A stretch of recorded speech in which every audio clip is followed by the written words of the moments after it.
தாவேக்காவை டிவிக்கே கடுமையாக விமர்சனம் பண்ணுறது ஒரு காபந்த அரசு எங்களுக்கு வந்து ஒரு மீட்டிங் வந்து கொடுக்கறது கூட அரசு அதிகாரிகள் இல்ல இப்ப நெருக்கடி கொடுக்குறாங்க. மீட்டிங்க்கு யாரு அனுமதி தரணுங்கிறத முதல்ல தெரிஞ்சுக்கணும், அவங்களும் தெரிஞ்சுக்கணும், நீங்களும் தெரிஞ்சுக்கணும்.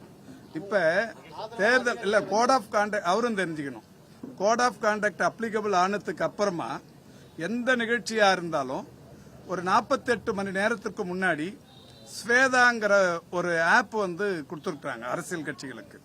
48 மணி நேரத்துக்கு முன்னாடி எந்த நிகழ்ச்சி நடத்த போறோம், எங்க நடத்த போறோம், எவ்வளவு பேர் கலந்துக்கிறாங்க அப்படிங்கிற தகவலை ஆன்லைன்ல பதிவு பண்ணிட்டு யாரும் போய் தேர்தல் ஆணையத்தை தேடி போக வேண்டியதில்லை, காவல்துறையை போய் நாட வேண்டியதில்லை, எந்த அரசு நிர்வாகத்துக்கும் அவங்க போக வேண்டியதில்லை.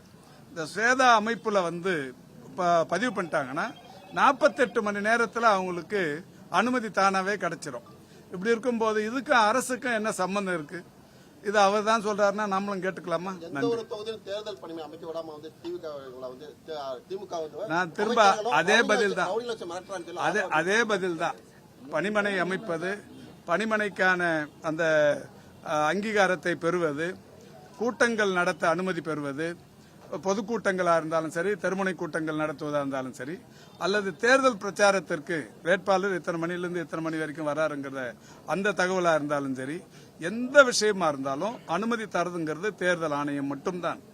தேர்தல் ஆணையம் இதுக்கு முன்னாடி கூட அலுவலகத்துக்கு போய் ரிட்டர்னிங் ஆபீசர் கையில மனு கொடுத்து அதுக்குன்னு ஒரு அலுவலர் இருந்து மனு வாங்கி அதுக்கப்புறம் கொடுத்துட்டு இருப்பாங்க. இப்ப எலெக்ஷன் கமிஷன் அதை ரொம்ப எளிமைப்படுத்திட்டாங்க. 48 ஹவர்ஸ்க்கு முன்னாடி ஸ்வேதாங்கிற அமைப்புல நீங்க அப்ளை பண்ணிட்டீங்கன்னா 48 மணி நேரத்துக்குள்ள கிடைச்சிருது.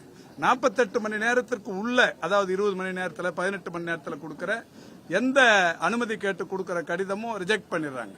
அதுக்கு வந்து திமுகவும் அரசும் என்ன வகையில பொறுப்பெடுத்துக்க முடியும்?